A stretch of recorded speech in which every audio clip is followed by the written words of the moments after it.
ذہنوں میں سوال آئے گا آپ کے کہ بھائی ہم بھی تو محدثین کے ناموں سے پہلے امام کا لفظ لگاتے ہیں. ہم کہتے ہیں امام بخاری، ہم کہتے ہیں امام مسلم. ہم بھی تو فقہا کے ناموں سے پہلے امام کا لفظ لگاتے ہیں.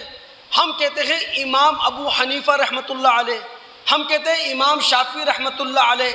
تو دوستو یاد رکھیں کہ ہم محدثین کے ناموں سے پہلے یا اپنے فقہا کے ناموں سے پہلے جو امام کا لفظ لگاتے ہیں وہ عقیدے کی بنیاد پر نہیں لگاتے، بلکہ وہ تشریف کی بنیاد پر لگاتے ہیں، وہ عزت کی بنیاد پر لگاتے ہیں، وہ احترام کی بنیاد پر لگاتے ہیں. ہمارا نظریہ ہے امام بخاری رحمۃ اللہ علیہ سے انسانی بنیادوں پر غلطی ہو سکتی ہے. ہمارا نظریہ ہے انسانی بنیادوں پر امام ابو حنیفہ رحمۃ اللہ علیہ غلطی کر سکتے ہیں.